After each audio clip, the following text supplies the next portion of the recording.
edizioni. La prossima prevediamo che sarà quella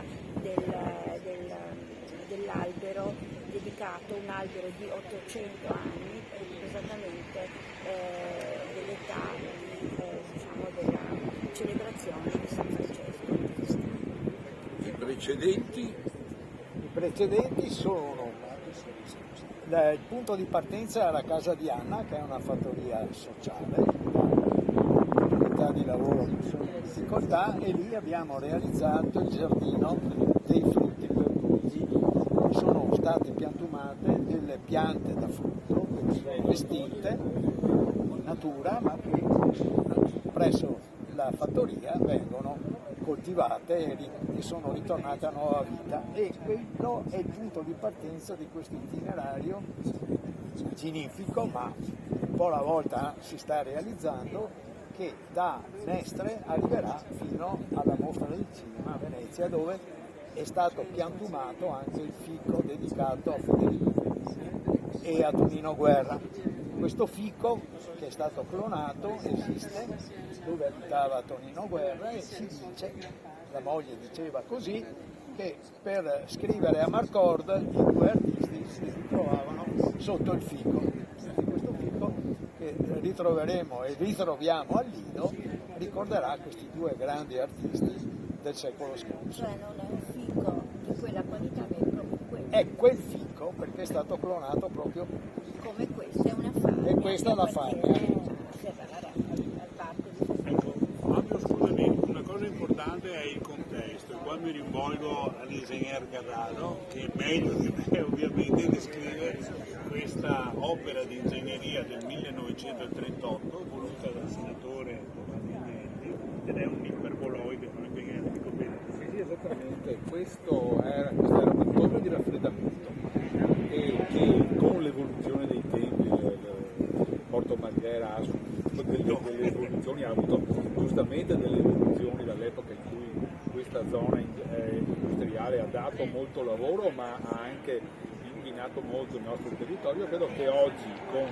la piantumazione di questa fagna si dia proprio inizio anche a un'ulteriore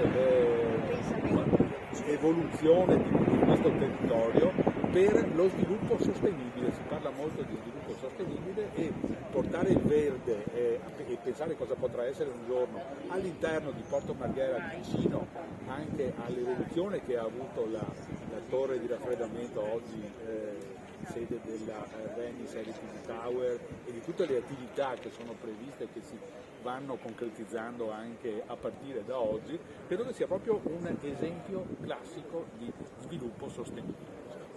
Cui io non posso che dire di essere lusingato e ringraziarvi per questa occasione che, nella memoria di mio nonno Vittorio Cini, appunto partì Giuseppe Volpi per primo la progettualità di Porto Marghera, ma questa idea di fare di una Venezia che era decaduta nell'Ottocento e di portarla ai suoi fasti commerciali, facendo un porto molto consistente, e poi la zona industriale, e poi la città giardino di Marghera, perché poi dietro agli stabilimenti c'erano abitazioni per quasi 40.000 operai nel momento più florido, e quindi questa visione strategica che possiamo dire oggi, ignorando alcuni dei problemi e la coscienza ambientale che poi venne successivamente, altro, perché bisogna sempre essere molto equanimi, diciamo, e quindi è andata avanti in quello sviluppo degli anni 30. Noi abbiamo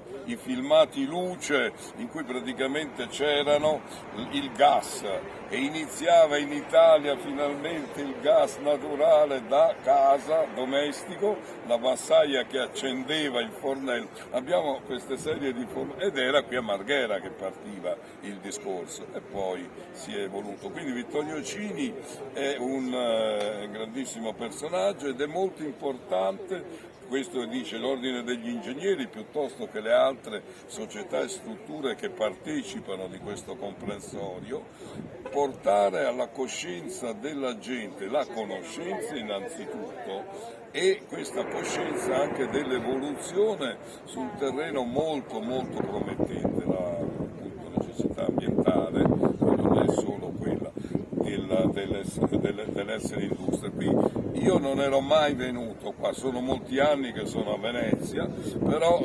sinceramente mi mancava questo e devo dire che sono ammirato e stupito da questa struttura. Quindi l'impegno deve essere quello di portare tutti, come già si sta facendo, delle scuole, delle università, dei gruppi di cittadini, sia di Mestre e di Marghera, ma anche di Venezia, perché noi siamo a Venezia, il centro storico, noi anche come Rotary Venezia, mio nonno fu un fondatore nel 1924 del Rotary Venezia e Giuseppe Volpi, primo presidente per anni appunto del Rotary Venezia. Bisogna approfondire queste conoscenze, anche in fondo questo amore, per questi sono posti anche che si fanno amare. Ci furono iniziative sporadiche, non so, partecipammo all'Expo del 2015, altre cose, però bisogna dare una continuità perché è bello e poi per i giovani che sono la speranza del nostro futuro. Quindi ringrazio tutti, ringrazio Laura, ringrazio il Presidente, ringrazio Noi ringraziamo, adesso arriva. Eccolo che sta arrivando in corsa. Noi volevamo chiederle un proposito, no? Quello che noi così auspichiamo per i prossimi anni. Sì. E si collega direttamente a quanto lei ha appena affermato. Ci piacerebbe pensare che una parte significativa, storica di quella che è la documentazione che Sicuramente sì.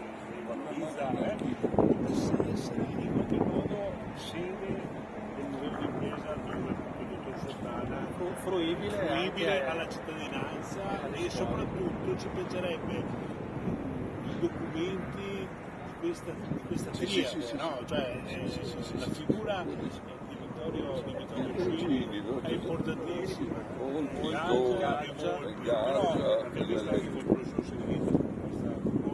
quanto dell'archivio. Sì, abbiamo materiale. E qua appunto lascio la parola a Christian perché quello che abbiamo detto è questa saldatura che ci deve essere nel segno delle cose ambientali, questa saldatura tra mondo dell'impresa e mondo della società civile, diciamo così, dalle scuole, università fino ai gruppi di cittadini, portarli che non c'è una dicotomia tra il mondo del lavoro, non ci dovrebbe essere, e questi sono degli esempi che noi utilizziamo per dare stimolo agli studenti attuali ma anche agli imprenditori attuali per avere la stessa visione dei nostri padri. Siamo all'altezza della visione dei nostri padri che abbiamo menzionato. Speriamo, ognuno fa la propria parte, no? C'è chi la fa bene e chi cerca di fare la propria parte, però ognuno deve fare la propria parte e questi stimoli di aver chiaramente creato il benessere attuale con delle visioni incredibili, chi più di loro può stimolare di fare altrettanto bene. Quindi l'obiettivo di Venezia Heritage Tower è appunto di dare la fruizione di questi materiali ma in un'ottica di creazione del futuro, quindi un passato come stimolo per il futuro. Perché qui c'era anche un padre, no?